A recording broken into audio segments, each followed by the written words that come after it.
Sa pagprito, para hindi dumikit, kailangan naka-full ang apoy. Naka-full high.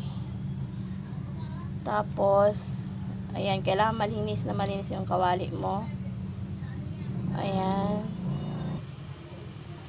Ayan, konting patak lang ng oil. Yan, ganyan lang.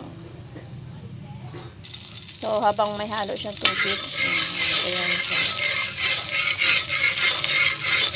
Talsik, spread mo lang yan. Para mapahira ng, makoated ng oil yung mga yung gilid, hanggang gilid. Ayan.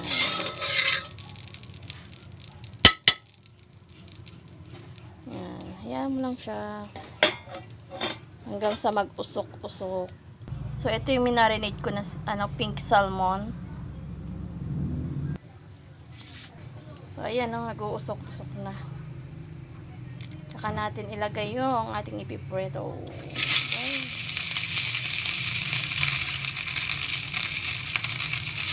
Ayan. So, ayan, kailangan mabilis. Ayan, ilagay ko na siya lahat. O, diba? Hindi siya dumidikit.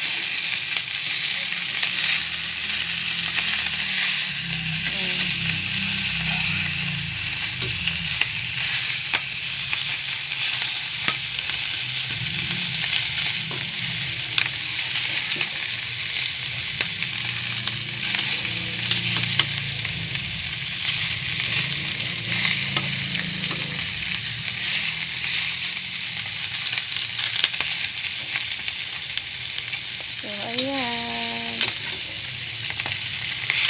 Bahagyang prito lang to. Dudurog, puno.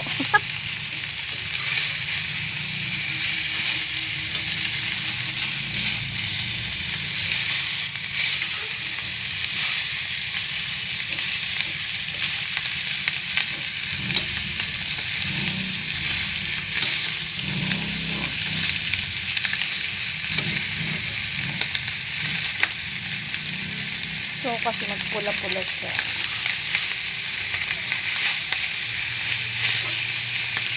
Mamantika ng pink salmon.